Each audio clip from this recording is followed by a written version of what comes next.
السلام علیکم ورحمۃ اللہ وبرکاتہ۔ الحمد للہ وفا وسلام علی عباده الذین اصطفى، اما بعد، وقال تبارک وتعالى في قرآن الكريم: فأعوذ بالله من الشيطان الرجيم، بسم الله الرحمن الرحيم، قل هل يستوي الذين يعلمون والذين لا يعلمون؟ وقال رسول الله صلى الله عليه وسلم: فضل العالم على العابد كفضل القمر ليلة البدر على سائر الكواكب، أو كما قال عليه الصلاة والسلام۔ علم ایک ایسی دولت ہے جو لٹتی نہیں، خرچ کرنے سے کبھی گھٹتی نہیں۔ علم ایک ایسی دولت ہے جو لٹتی نہیں، خرچ کرنے سے کبھی گھٹتی نہیں۔ پھر نہ تم کرنا کبھی تشنہ کے شکوے، آج میں خانے کا میں خانہ اٹھا لاؤں گا۔ میرے محترم اساتذہ کرام، میں آپ حضرات کے سامنے نہ کوئی لمبی چوڑی تقریر اور وسیع و عریض وعظ کرنے نہیں آیا، اس لیے کہ میں کوئی خطیب نہیں آپ حضرات کے سامنے لمبا چوڑا خطاب کروں، اور میں نہ کوئی واعظ ہوں اور نہ مفکر اور نہ ادیب۔ صرف میں آپ حضرات کے سامنے علم دین کی اہمیت و فضیلت کی موضوع پر گفتگو کر رہا ہوں۔ میں پوری کوشش کروں گا کوئی گوشہ باقی نہ رہے۔ امید ہے آپ حضرات سنجیدگی و متانت کے ساتھ سماعت فرمائیں گے۔ آپ حضرات نے علم دین کی اہمیت و فضیلت کو بہت سارے کتابوں میں پڑھا ہوگا، بہت سارے مفکروں سے سنا ہوگا، بہت سارے دانشوروں سے سنا ہوگا، بہت سارے آدمیوں سے سنا ہوگا، بہت سارے مقرر و خطیبوں سے سنا ہوگا۔ میں بھی آپ حضرات کے روبرو اسی عنوان پر گفتگو کرنے کے ارادے سے آیا ہوں۔ برادران ملت، علم دو طرح کا ہے، ایک دنیاوی اور ایک اخروی۔ علم چاہے دنیاوی ہو یا اخروی، انسان کو عزت و شوکت عطا کرتا ہے، لیکن دنیاوی علم صرف دنیا تک ہی محدود رہتا ہے، اور اخروی علم دنیا و آخرت دونوں جگہ پر رسوائی ذلت سے نجات دلاتا ہے اور شان و عزت عطا کرتا ہے۔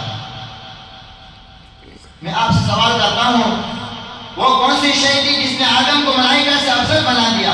وہ کون سی شے تھی جس نے انسان کو اشرف المخلوقات بنا دیا؟ وہ کون سی شے تھی جس کی فضیلت کی بنا پر اللہ تبارک و تعالیٰ نے انسان کو خلیفہ بنایا؟ وہ کون سی شے تھی جس کی برکت کی وجہ سے اللہ تبارک و تعالیٰ نے انسان کو اپنا نائب بنایا؟ وہ علم کی دولت ہے۔ جب رب کائنات نے قرآن کو نزول فرمایا تو سب سے پہلے وہ آیت نازل کی جس کا تعلق علم سے تھا، یعنی اقرأ باسم ربک الذی خلق۔ عزیزان اکرامی، اللہ تبارک و تعالیٰ قرآن میں ارشاد فرماتا ہے: قل هل يستوي الذين يعلمون والذين لا يعلمون؟ اے محمد، آپ کہہ دیجئے کہ اہل علم اور اہل جہل برابر نہیں ہو سکتے۔ جس طرح توحید و شرک ایک جگہ جمع نہیں ہو سکتے، جس طرح ہدایت و ظلمت ایک جگہ جمع نہیں ہو سکتے، جس طرح رفاقت و عداوت برابر نہیں ہو سکتے، جس طرح حق و باطل برابر نہیں ہو سکتے۔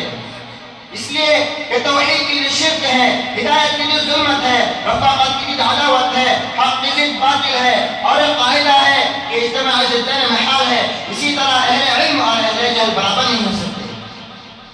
ایک حدیث شریف میں محسن ثانیہ صلی اللہ علیہ وسلم نے ارشاد فرمایا: فضل العالم علی العابد کفضل القمر لیلۃ البدر علی سائر الکواکب۔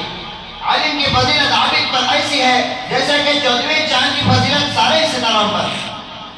حضرت عبداللہ بن عباس رضی اللہ تعالیٰ عنہ فرماتے ہیں کہ دوسرے مومنین کے مقابلے میں علم کے 700 درجات زیادہ ہوں گے، اور ہر درجوں کی مسافت 500 برس کی مسافت کے برابر ہوگی۔ برادر ملت، لیکن آج کے دور کے مسلمان اپنے کمزور بچوں کو اسلامی تعلیمات سے دور رکھتے ہیں اور اپنی تعلیمات دیتے ہیں۔ یہ صرف شیطان کا فریب ہے۔ وہ شیطان مردود جس نے عہد کر کے نبی آدم کو جہنم میں پہنچائے گا۔ وہ شیطان ہے جو ہمارے دین و اسلام کا دشمن ہے۔ وہ شیطان ہے جو ہمارے معاشرت کا دشمن ہے۔ وہ شیطان ہے جو ہمارے کلچر کا دشمن ہے۔ وہ شیطان ہے جو ہمارے کردار کا دشمن ہے۔ وہ شیطان ہے جو ہمارے تہذیب و تمدن کا دشمن ہے۔ وہ شیطان ہے ہماری سوسائٹی کا دشمن ہے۔ وہ شیطان جو ہمارا ایمان و اخلاق کا دشمن ہے۔ یہ شیطان ہمارے اصلی دشمن ہے، اپنے خوبصورت رنگین جال میں پھنسا کر ہمیں تعلیمات اسلامیہ سے دور کرنا چاہتا ہے۔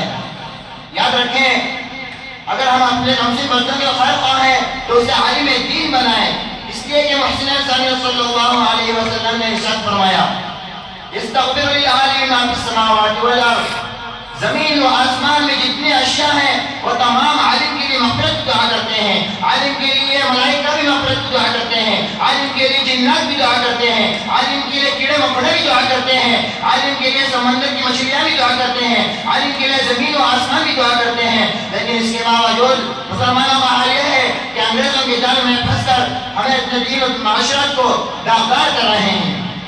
چاہیے تو یہ تھا کہ ہمارا دین صحابہ کے دین کے مانند ہوتا، ہماری تہذیب مسلمانوں کی تہذیب ہوتی، ہماری سوسائٹی اسلامی سوسائٹی کے مانند ہوتی، ہمارا معاشرہ صحابہ کے معاشرے کے مانند ہوتا، ہمارا کردار صحابہ کے کیریکٹر کے مانند ہوتا۔ لیکن سب کچھ اس کے برعکس نظر آتا ہے۔ کسی شاعر نے کیا خوب کہا ہے، سمجھ میں کچھ نہیں آتا دنیا کا حساب الٹا، سمجھ میں کچھ نہیں آتا دنیا کا حساب الٹا، نصیحت کیجئے جس کو ملتا ہے جواب بیٹھا۔ اللہ تبارک و تعالیٰ سے دعا کریں کہ اللہ تبارک و تعالیٰ ہمیں علم کی سمجھ عطا فرمائے اور اس علم دین کے اہمیت و ہدایت ہمارے قلوب میں بٹھا دے۔ آمین۔ وآخر دعوانا الحمدللہ رب العالمین۔